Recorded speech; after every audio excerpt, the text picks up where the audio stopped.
Well, hello, everybody, and welcome to today's virtual office hours. We are so glad to have you all with us. I'm Jennifer Jester, Executive Director of the Collective Impact Forum. And today's session, I am joined by two wonderful colleagues from the Collective Change Lab, Cynthia Rayner and Tad Khosa. John Kenya, CCL teammate who had hoped to join us today, is unfortunately not able to join and sends his regrets. And thank you to Cynthia and Tad for being with us. So today's session will explore how can we tell stories of systems change that are more reflective of the way change happens. And this is the third and final session in a series that we are doing with the Collective Change Lab. I am really looking forward to today's session because, well, for many reasons, but certainly communicating about the process and the impact of systems change work is very, very tricky. And those of you knee deep in collective impact work, which is working on systems change, very much understand that, I am sure. So I'm really eager to learn with Cynthia and Tad today and from all of you as well. So before we go any further, I would like to acknowledge that this session is presented and recorded across multiple geographies, each with their own historic and present context. So we are joining you today from Cape Town, South Africa, and from the United States, which includes the traditional lands of the Cohotican, the Tonkawa, Comanche, Lipan Apache, Ohlone, Coast Salish, Muckleshoot, Still-Quamish, Suquamish, and Duwamish people. We honor with gratitude the many lands we are joining from and the many peoples of these lands and celebrate the past, present, and future of these tribes and people. We would love to hear from you as well. So please feel free to use the chat to tell us where you are joining from. And if you aren't sure, you can use either of these two services here, native-land.ca, or this phone number here to text with your location, and you can learn about the indigenous people of the land where you're joining us from today. So I will just give a minute for our participatory land acknowledgement. And please use the chat to share that. It looks like the chat might be disabled. Is that something we'll quickly look into that. I see the note that the chat is disabled. So apologies. We will look into that, and we'll keep going while we look into that in the background, but thank you for the heads up on that. Let's try one more time. Yay, it's working. Wonderful. Thank you. And thank you to my colleague, Tracy Timmons-Gray, who is operating everything behind the scenes. I was thinking our chat is normally much more lively. What is going on? Terrific. So please feel free to contribute where you are coming from. And I also want to point folks to amazing resources from an organization called the Native Governance Center. And the Native Governance Center has excellent resources and advice on moving beyond the land acknowledgement, learning about the current context that is affecting the indigenous people and tribes in your community, and helping guide folks through thinking about building knowledge and relationships with folks moving beyond the land acknowledgement. So with that, please feel free to keep putting your hellos and indigenous lands in the chat, but just a couple notes before we dive into our Q&A. So as you know, this is what we structure as an office hours, which means we are primarily here to answer questions that come up for you. We encourage you to use the Q&A feature, which is next to the chat feature in your toolbox, because we can more easily track questions if you use the Q&A feature. And also feel free to use the chat to connect with each other. A recording of today's session will be made available in the next day or two, and we will send you an email once that is available online. We also will share a link to the slides so that you can have a copy of those for your use. We have the live captions turned on. If you wish to toggle them on and off, you can go to do that in your toolbar through the live transcript function on the toolbar. So the last thing I will say is our chat function Zoom webinar is structured such that only we as organizers can save the chat, unfortunately. So if there's anything you want to note from the chat, please do so in real time. And we would love Zoom to change their functionality so you can download the chat. But unfortunately, in Zoom webinar, it is not like Zoom meeting. So participants are not able to join the chat, excuse me, to save the chat. So go ahead and grab links that you like as we're going through the session. Okay, so with that, I am going to stop my screen share and officially welcome Cynthia and Tad into our conversation. So thank you both so much for joining and diving into this very interesting and important topic of using stories to communicate about systems change. And I know that you're going to start by a couple opening framing remarks before we turn to the Q&A. So I will hand it over to you to do that. I think what I'd like to do is just quickly introduce myself, and Tad, you can do the same, and then we'll jump into our framing remarks. But thank you so much, Jen. Thank you, Tracy. We're so happy to be here. This is a topic that Tad and I are both very passionate about, and we have certainly found that others are passionate about it as well. And so it's great to be in community with everyone and discuss such an exciting topic. We were also very excited to see the questions coming through. They were interesting, intriguing. They gave us a lot to think about. So we're excited for the discussion ahead. I came to this topic, this work, from my background work in nonprofit organizations of several years. But then I transitioned into an academic space, and I started telling stories of how organizations affect social change. But I was doing this at the Bertha Center for Social Innovation in Cape Town, South Africa, and I was doing it embedded in a business school. So I was coming to this with very much a specific type of story that we were telling. We were using management case studies to kind of dive into the practices of nonprofit organizations and how they were achieving their social missions. But I became kind of concerned, in fact, very concerned, because these specific types of case studies were using very heroic, very linear approaches to telling stories. And in the classroom, I was worried that, in fact, we were using these business frameworks to talk about the work in social change by perpetuating these myths about how social change happens. And from my own experience in the nonprofit sector, a lot of our work was collaborative. A lot of our work was in collectives. And in fact, we were using these competition-minded frameworks and stories to talk about how social change happens. So fast forward a little bit, I was working with my colleague, Dr. Francois Bonici, to write a book called The Systems Work of Social Change, which came out last year. And I found that I was trying to, in fact, use different types of storytelling, but it wasn't working. I was very much tied to these tropes, these heroic narratives. And we went ahead and published the stories as they were. And I think the organizations stand on their own. So I still feel good about the stories that we were telling, but the way we were telling the stories felt a little bit uncomfortable. Fast forward to last year, and I was speaking with John Kenya about this conundrum. And we were talking about how we wanted to do better. And he said, Cynthia, what would it take in order for us to tell stories in better ways, in more systemic ways? And I said, I think we need to go back to the roots of storytelling. I think we need to actually talk with real storytellers who are coming from different genres, different backgrounds, different cultural heritages about storytelling before kind of going to the standard communications frameworks and business frameworks. So that's what we've been doing for the last year or so. And we'll talk about the project in our framing remarks.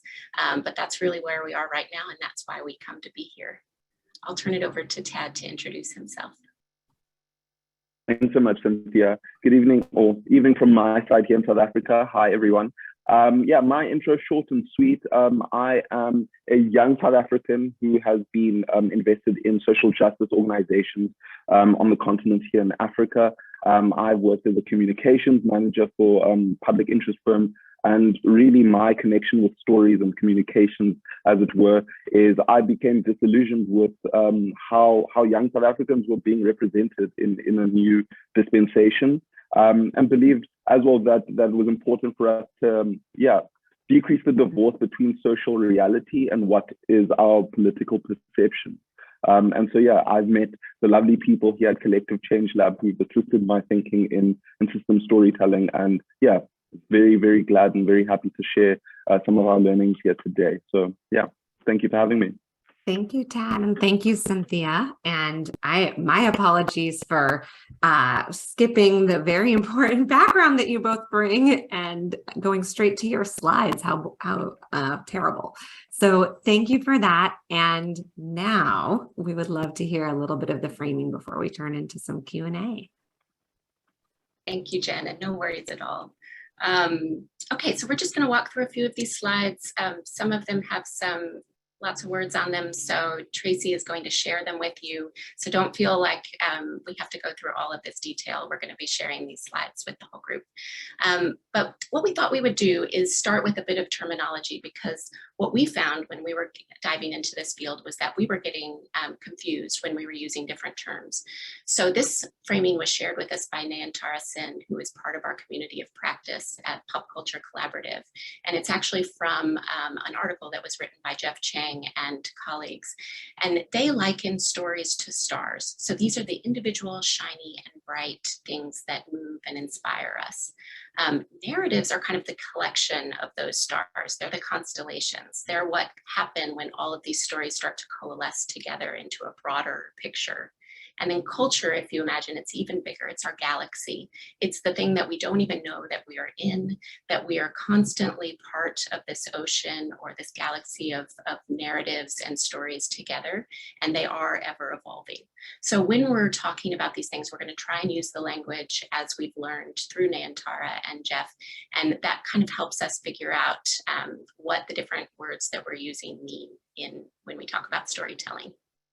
So this is really just to kind of position storytelling as what we think is an extremely powerful tool. It really is our oldest social change tool. It's a technology of sorts. It's the way we make meaning together. And it's actually the way we bound our experience, both individually and together. So we use stories to identify beginnings, middles, and ends of the things that we're experiencing. And by choosing those things, we actually start to make meaning together. It's a way for groups to stay together, to cohere. It's also a way for us to use our collective imaginations to build new futures. And this slide, I won't spend a lot of time on, spend time on your own, but this one blew my mind when I started to think about what storytelling actually does to us physiologically. We are animals that were built for story. We actually have different chemicals that are running through our bodies when we are experiencing stories. And if you look at these chemicals, they are actually the chemicals that our bodies were meant in order to connect. So they are the things that allow us to connect with each other, to empathize with each other. These mirror neurons are fascinating. They're the way that we actually can sit in the experience of someone who is telling us a story and feel exactly the same things. So storytelling isn't just a way to communicate, it's actually a way that we connect. It's the way that we come together, and that is actually a physiological experience. Why storytelling and systems? This was kind of the conflation that we started making as we were thinking about this project. We were starting to think about, why would storytelling and systems be so difficult to put together? Why is it that we struggle to tell stories that represent whole systems? And what we realized was that these heroic linear narratives are particularly dangerous for complexity, for systemic issues, because they often prioritize single solutions, individuals, organizations, and the things that they promote. And those are often from the most privileged actors. They're the ones who have the voice to get their stories heard. And oftentimes we're actually pushing stories into the narratives that are from those most privileged actors. So the aim of this project was going back to the roots of storytelling to try and revitalize practices that are really for the purpose of storytelling, the reason why our brains do what they do, which is to actually come together to connect. It also helps us to stay together while we learn, while we evaluate, while we experiment, while we fail. All of these things are the things that storytelling help us do together in community. So really this project, the Systems Storytelling Initiative at the CCL, is about moving from storytelling as a transactional effort, a product that we push into people's mindsets in order to sell or to make them think differently, to transformation, which is as a process, the way we see and shape a system together. I just want to put the slide up here just so you can see our community of practice. Many of these names and faces you might recognize. It's a global group. It's a group from many different genres, cultural heritages, learned experiences, lived experiences. And this group has been coming together monthly over the last 8 months in order to discuss storytelling for systems change. And we have had some of the most amazing conversations. And out of these conversations, we're in the process right now of distilling those and moving into a phase 2 where we say, okay, what do we do with this? What are the practices that we can instill in our organizations that will help us do better with systems storytelling? And then lastly, I just want to share with you, what do we think system storytelling can achieve? This is really some of the early outputs of the group.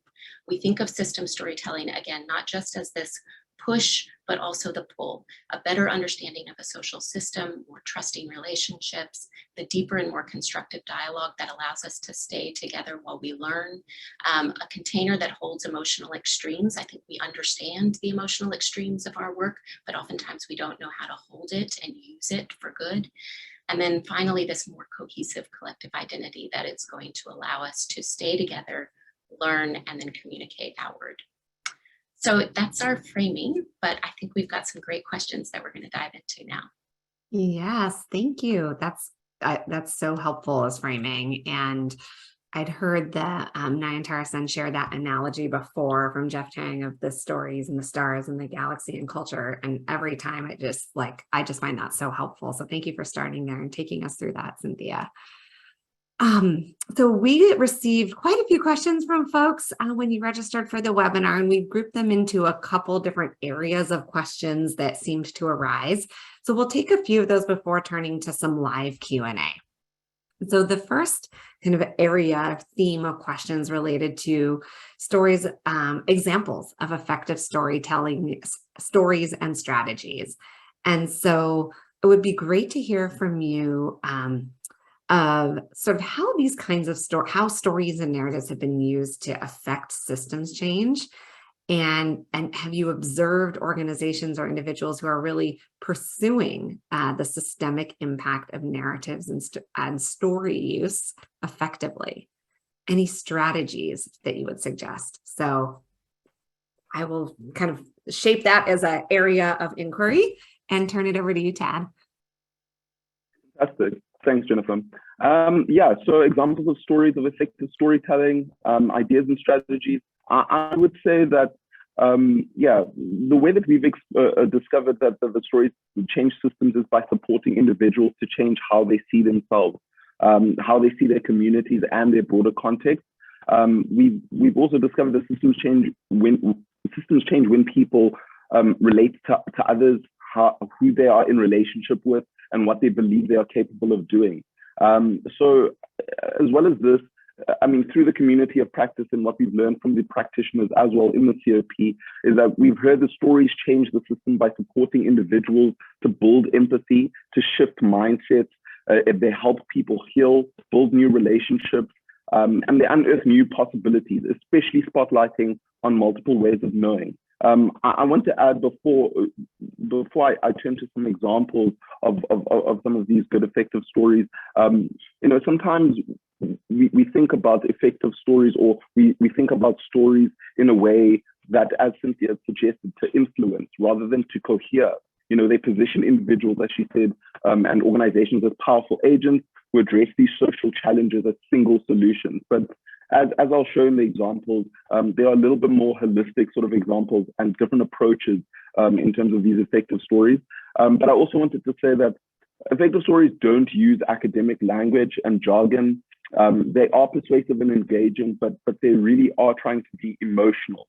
They capture the heart and they go deeper than, say, just raw data, and they provide more context and insight into the more of the honest, inclusive, and authentic sort of permutations around relationships. So I did want to share just this slide here on some examples of effective storytelling, and also just in terms of the plethora of different approaches as well, depending on the organization. So I'll start from the top right there with Candy Chang. I wish this was. This is quite a popular example of effective storytelling. After the and floods in New Orleans, Katrina, Candy Chang devised this campaign, I Wish This Was, inevitably basically allowing the residents the opportunity to be able to envision what they couldn't see, dilapidated buildings, and basically asking the question, I wish this was. This gave the opportunity to basically, like I said, envision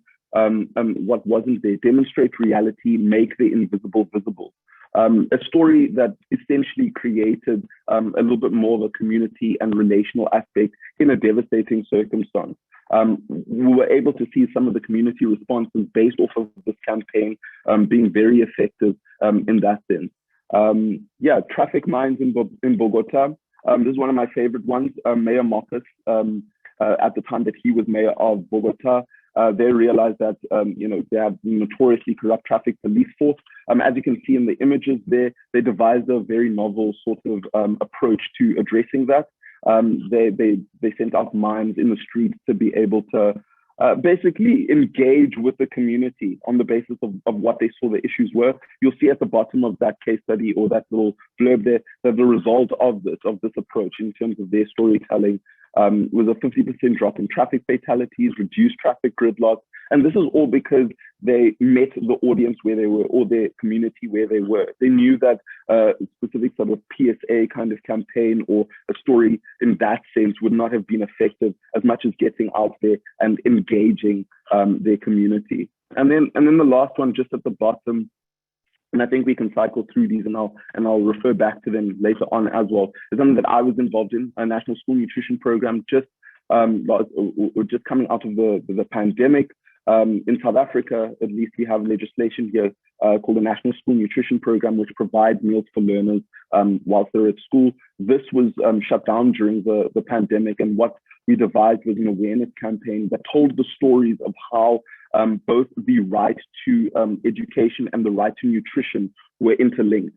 How that these families or the meals that were provided to kids at schools service more than just a nutrition service, but also it created a safety net for these families where some of these kids would only have this single meal in their schools. And so these are some of the effective ways of storytelling. And just as a result of that campaign, it has now been what we would call in the US codified in some sense. It's been legislated as a law that the National School Nutrition Program, under any kind of state of disaster, school meals must be provided to kids. So those are some of the tangible ways where storytelling has been able to affect community, affect policy in that sense. And like I said earlier, engage in those relational aspects of storytelling, especially. Yeah. Nice. Those are amazing examples, Chad. Thank you for sharing those. I'm going to keep moving us along. So the next bucket of questions we had were around the area of authorship and single stories. So let's see, how can we harness the power of the story of one when telling stories about systems change? Or similarly, how can you tell your story so that it shows that the system is truly changing rather than just an isolated incident?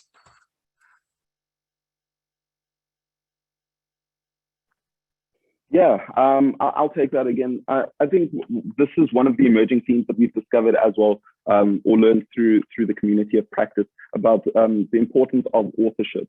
That we stories differ from she, he, they stories, and that there exists a tension between insiders and outsiders as well.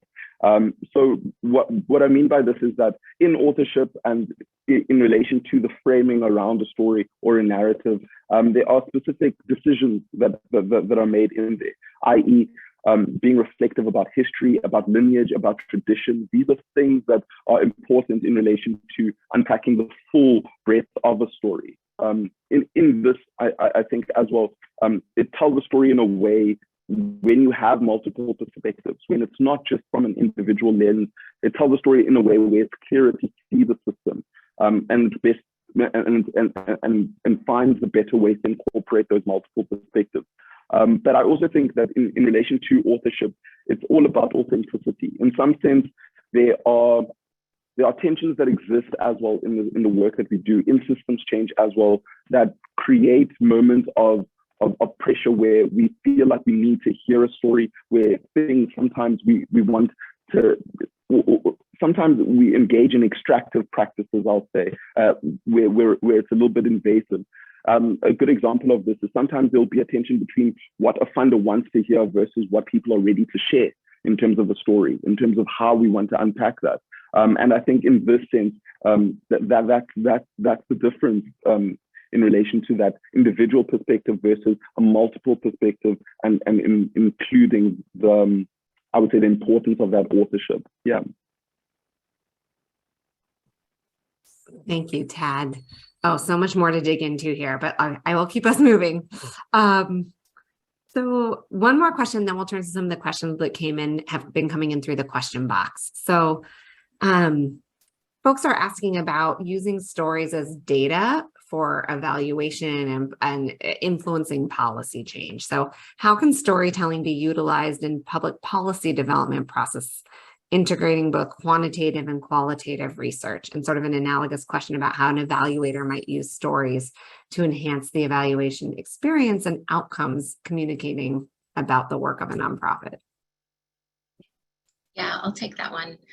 This is a really exciting area, I think, to think about how we can use stories, not just as anecdotes, but also as data, and then also thinking about how we can drive policy change through the use of stories. I think just going back to the framing and thinking about two types of storytelling, the first being transactional and the second being transformational, I think often we fall into the trap of thinking about stories solely in terms of that transactional nature when we're thinking about policy change. We're thinking about what's the story that's going to kind of push the agenda that we want to achieve. And I would encourage organizations, leaders to think about both aspects, because actually the policy change mechanism starts with a relationship. It starts with building relationships between constituents and those who are making policies, and stories are a great way to build that bridge. So if there are ways to engage storytellers from organizations to become part of the dialogue, oftentimes just what Tad was saying, rather than using stories as extractive, use them as relationship building. We can actually bring those with lived experience into the conversation, and we can start to build relationships with those who are kind of on the ground versus those who are actually decision makers, and make that bridge. When it comes to how stories can then drive those agendas, which I think is still a very valid and important use of stories, in the community of practice, we've really looked at two aspects of stories, and doing one without the other can be really ineffective. And in fact, it can destroy your story in its ability to influence. And Nat Kendall-Taylor and David Bornstein have both been big advocates of using both urgency. I think we all understand the power of urgency, but also adding efficacy in our storytelling. Oftentimes we go straight for urgency. We want to use those big numbers, the data, the quantitative data, to drive people towards decision making. But in fact, that's not how human beings make decisions. Oftentimes those big numbers and that data without efficacy can actually feel very inhibiting. It can actually shut down our ability to act. So driving that alongside efficacy, showing examples of how things can be different, using stories to activate the imagination and the collective agency of a group is going to be far more effective. So look at your stories not just as how do I get the point across and show what the problem is, to actually what are the solutions on the ground that are already being used, and how can I marry that with advocacy towards agency. You know, what can we do as a community? What can we do as a group? Nat calls that the magical mix, where you can have both urgency and efficacy working together. And then about effectiveness of storytelling, this one kind of came through in the questions, and I wanted to address this because it's been something that we've been talking about a lot. How do you know if a story works? You know, is it actually working? And we had long debates about, well, what does it mean to work? And, you know, it's been fascinating conversations, and we all come at it with different perspectives. But one of our community of practice members, Mwihaki Moraguri, was really articulate when she talked about her storytelling. She says, I'll know that a story has worked when they're being shared and when people are seeing things differently, different truths than what they saw before. And she gave an example of when she was growing up in Kenya. they would talk about the ABCs as A is for apple, B is for ball, C is for cat. And for someone in the global north, that might make a whole lot of sense. But for someone living in the tropics of Kenya, it actually made no sense at all. Apple is not a tropical fruit. And she said, in fact, she would know that the stories that she's telling were starting to land if people were using A is for ant, B is for boda boda, and C is for cow. These are stories that are actually the real lived experience of those who are receiving the stories and living those stories. So I thought that was a beautiful way. If your stories are seeding themselves into the behaviors and the mindsets of those audiences that you're seeking to influence, then you know that your stories are working.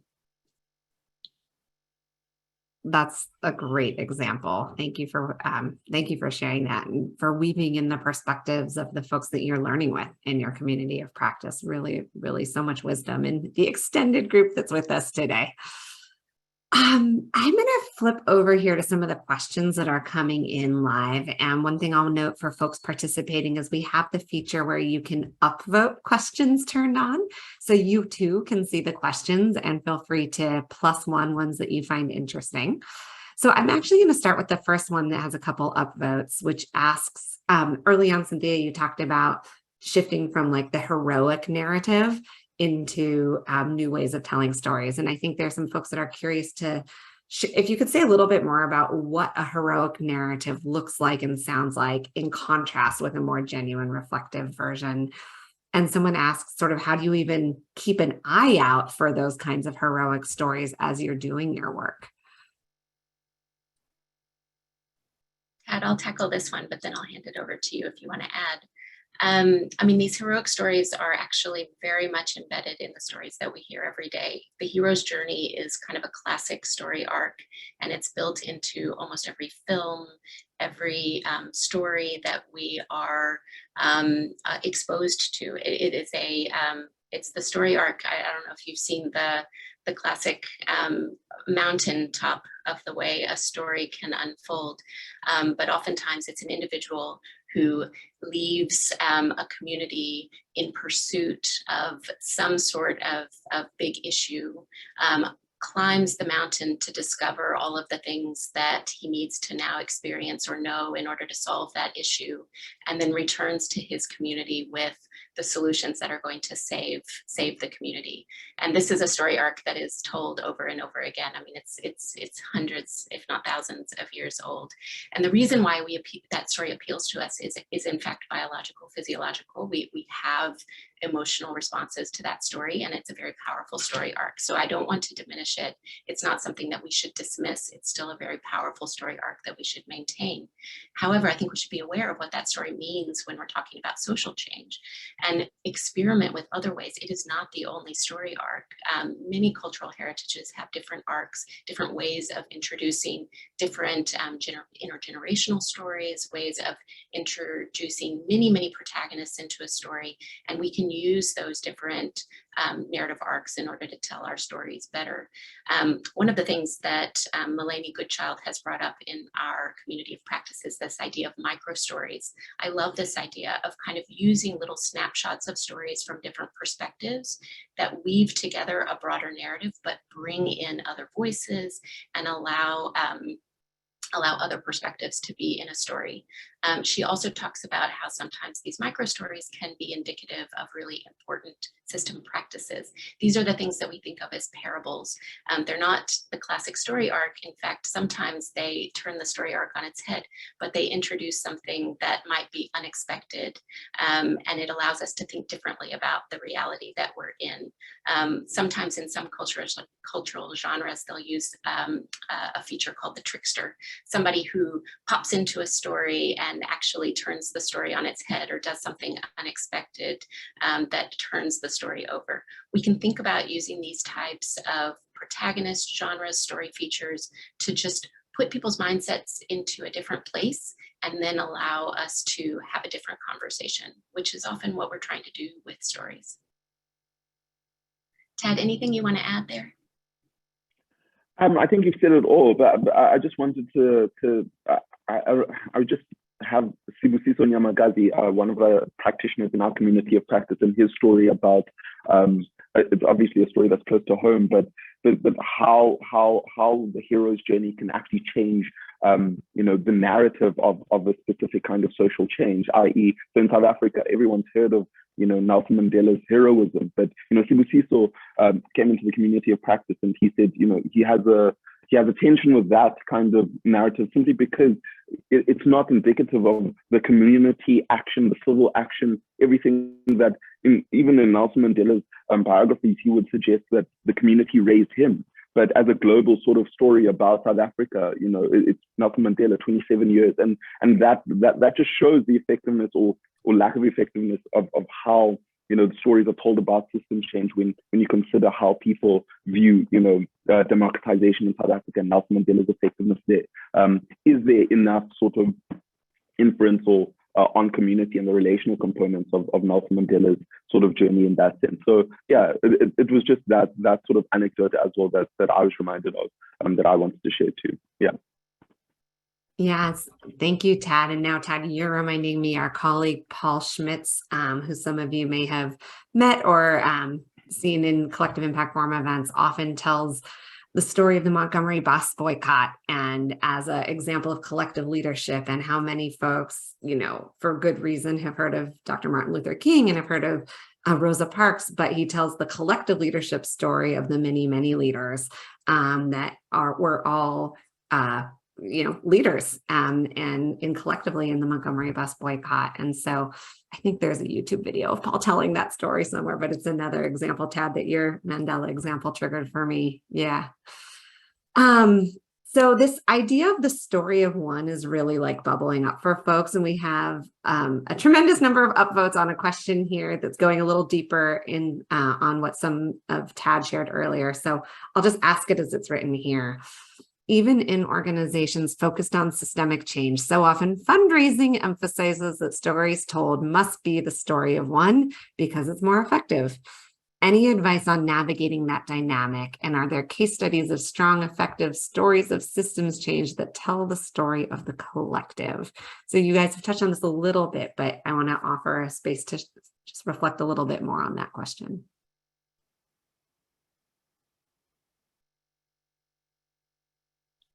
Tad, should I jump in? Okay. I mean, this is the one that we feel like we're really grappling with is how do you tell not only a story that is true to reality, but that is powerful and impactful. And we are, again, going back to the physiology, we are drawn to these stories of one because it allows us to step in the shoes of somebody who is similar or familiar or someone who we want to be like or understand their experience. So I think first we have to acknowledge that the reason why we are attracted to these stories is not because we're wrong, it's because they are really powerful to our bodies and to our minds. But what I would say is that using many stories of ones can add up to a collective story. So David Bornstein, who is the co-founder of the Solutions Journalism Network, and you might be familiar with his work, he has an entire database now of community stories and of, I would say positive journalism, but he doesn't describe it as that. They're solutions-focused stories. And when we talked to him about that database, there was concern of, single solutions, single heroes. And he said, yeah, but look, this is not just a single story. This is an aggregated database of all of the things that are bubbling up in communities for specific issues. So there are patterns and themes in this database that don't privilege any one solution over another, but they show that there is collective efficacy and collective momentum towards certain new ways of seeing things. And when we looked at it that way, it certainly felt to me more authentic that we weren't just privileging a single story, but that we were actually looking for patterns. And in fact, that's a really important systems lens. It's a system thinking practice of trying to see patterns across stories. So we can actually not think of stories of one as being dangerous, but try and aggregate many stories of one to try to see patterns across geographies, across sectors, across industries. And if funders are truly asking for stories of one, try to give multiple stories that each have that power of the story of one, but that showcase different aspects of the system and maybe even a different lens. So we were experimenting a little bit with what we called systems cases at the business school at University of Cape Town.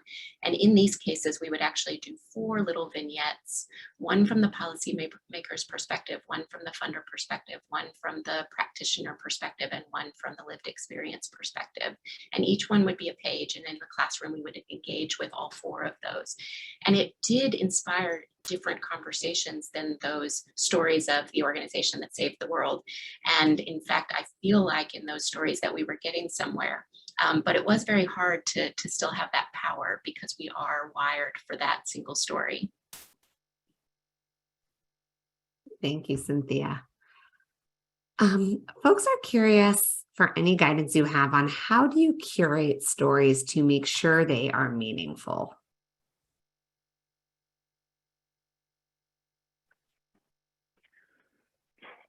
Yeah, also again a tough question. I think very similar to the how do you tell effective stories kind of question. I will say that as someone that is a comms professional in the system change space, I would say one sort of pillar or thematic area of how to tell stories that has been really helpful for me in terms of meaningfulness is actually the frame of hope-based communications, which Thomas Coombs and Ishtar Lakhani are big proponents of this. But the sense is that social justice systems change organizations, or for good organizations, for the past 20 years have become very attuned to speaking in certain ways to be able to affect a specific outcome. But that has run dry. So we've become very attuned to saying what we're against, what the threats are, but have we actually reframed that into a hope-based communication? So are we able to frame what we're against to what we are for, what threats to opportunities, and the fear in those stories to hope? And by that framing already, I think the meaningful and the relational components of those stories start to bear fruit, and they start to show their heads in that sense. So, I mean, that is my kind of tackling of that question, is about how are we reframing the stories? What are we going in? Also trying to take from these stories too, because I think that was the component of that extractive kind of comment that I make. How do we define meaningfulness as well in that context for the story? So that's my kind of stab at that. I don't know, Cynthia, if you have anything to add in there. All good. Thank you, Tad. That's great. So many good questions. So one that I want to ask is, do you all have reflections on ways to invite stories from people who have been traumatized and connecting the stories to the need for transformational systemic change without depersonalizing the storyteller? And then I actually want to kind of tie that to another question by another attendee that shared an experience of feeling trauma after being asked to share a story of childhood from their childhood, and brought up some unexpected response for the person. And they're curious, what advice do you give for after support when asking people to share stories if they are left in that space? I'm glad that this has come up. It's something that has come up frequently in our community of practice about stories as healing, but stories as the potential for retriggering. And I think, first of all, to say that anyone who has a story to tell should have the space and the right to not tell their story. So in any storytelling situation, the container should be framed and built so that anyone can share, but anyone is also allowed not to share. And that's a good kind of baseline for any storytelling circle or storytelling practice that gets embedded in an organization. I think stories are relationship building. So what I would say is that if stories are done in the context of a community that comes together regularly and has a storytelling practice that is far more healing and generative than a one-off, we're going to tell our stories and get them out and harvest them and then go off and do a comms exercise with them. One of our community of practice members, Philippa Kabali-Kagwa, has done storytelling circles with rape survivors, and oftentimes it is a long process of bringing people together and then offering the opportunity for those stories not to be shared, but just to stay in the circle. We should never see stories as being a commodity.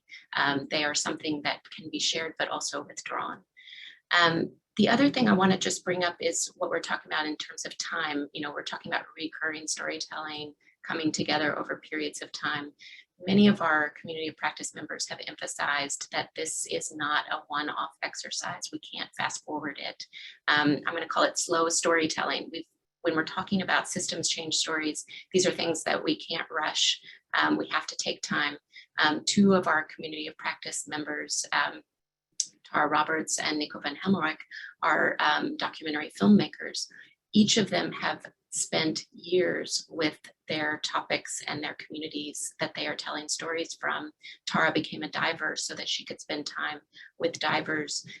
Nico has spent time in institutional homes in Bogota, meeting with his partner, meeting girls who have been living in this institutionalized system for a long period of time. And these are stories that are not to be rushed. Nico's work has taken 5 years. Tara's work has taken many years.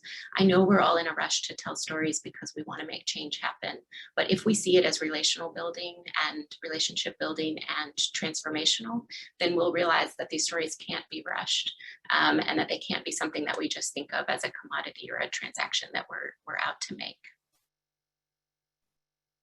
Thank you, Cynthia. So you actually did a good transition that's talking about your participants who are filmmakers. So someone asked, can you say anything about story medium? Words, images, animation, oral, verbal. Is there any research about what works best?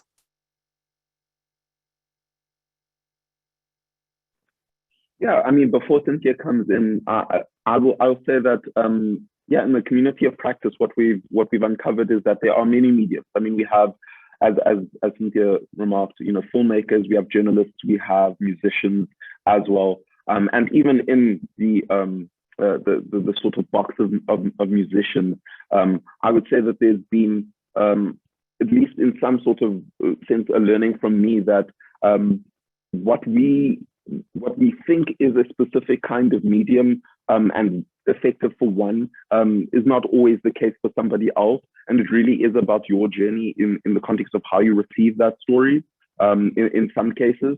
The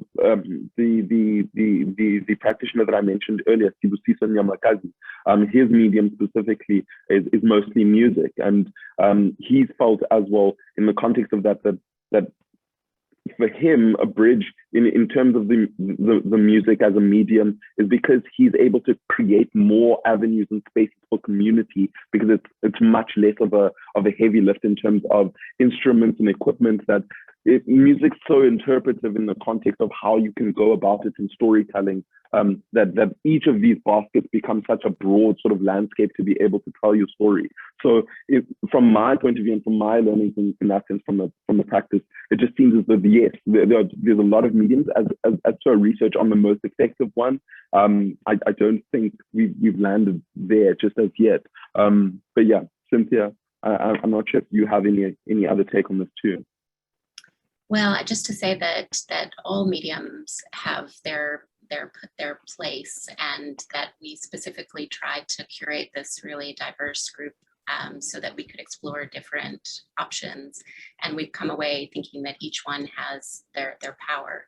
And I wouldn't even say that you can match a medium with the message. It's that they all have a power and a role to play, particularly in this transformational type of storytelling. I mean, when you experience music together, when you experience film together, you're actually activating different things, and each of them have a place. So we've been really excited about the diversity of this group. Just as a side note, Tara is our documentary filmmaker from National Geographic, and she has now just recently released a podcast series, and she has been amazed by the medium of podcasts and audio and how much she's been able to do with that. It was a new genre for her, and she has really relished using it because it has opened up new opportunities for her. So by transitioning to a different medium, you might actually find new messages, new power that you didn't know that you had. Nice. Okay, we have time for a couple more. So much of the systems change work is really like nitty-gritty operational and organizational change, and takes a long time and involves a lot of red tape, says Martha. How can we use stories to talk about these types of necessary but maybe not so sexy systems changes?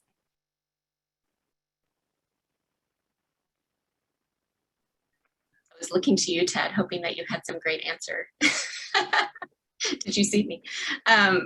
Yeah, great question. I mean, anytime, what I would say to that is that anytime humans are involved, there is a special interest story. So even in the most bureaucratic red tape experiences, there is room for humor, joy, intrigue, all of these things. So I would say, rather than trying to tell the whole story soup to nuts, which is often what we think we need to do with a system story, we can pick snapshots, and we can actually choose to tell the narrative in such a way that we get kind of the major events rather than telling the whole thing. And that's not, definitely we do not need to eliminate. It's important that we tell the story of those long stretches when change didn't happen, or the backsliding when we felt like it wasn't going to go ahead.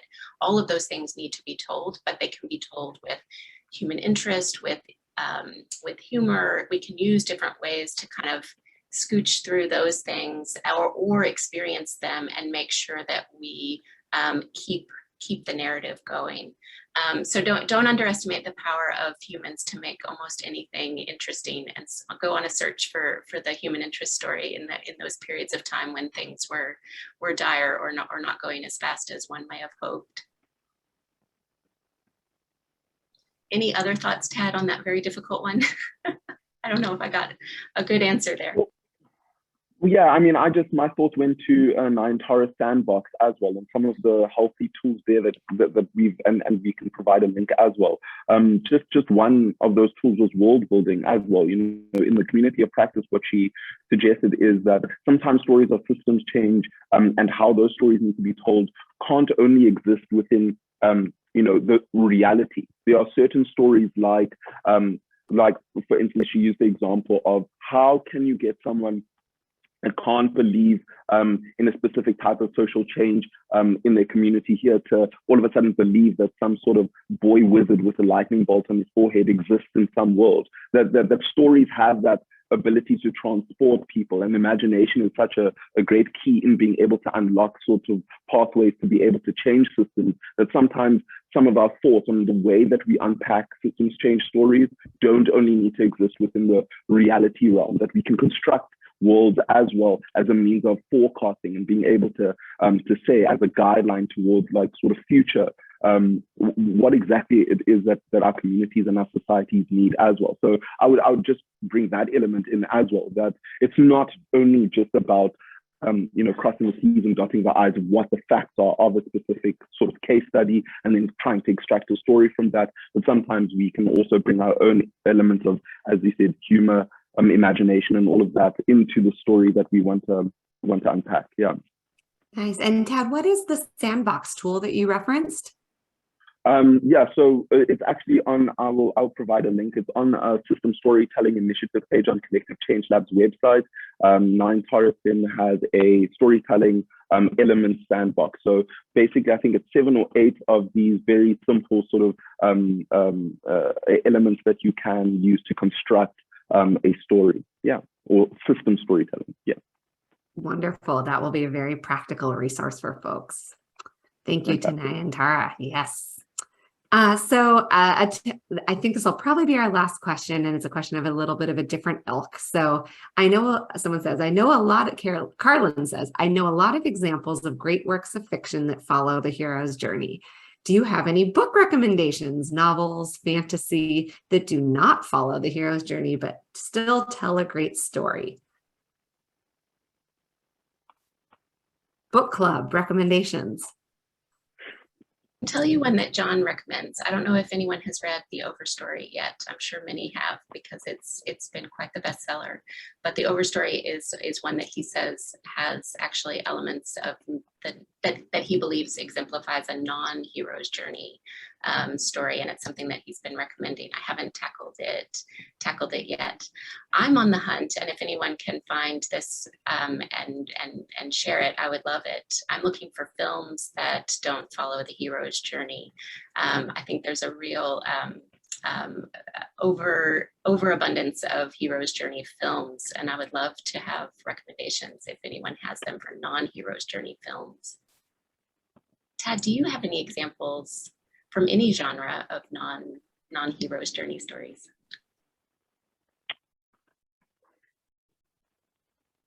Yeah, I mean, a lot of the stories that I have are folk stories that are like verbal stories from my grandmother. So I'm trying to find a way to recommend that in a way that I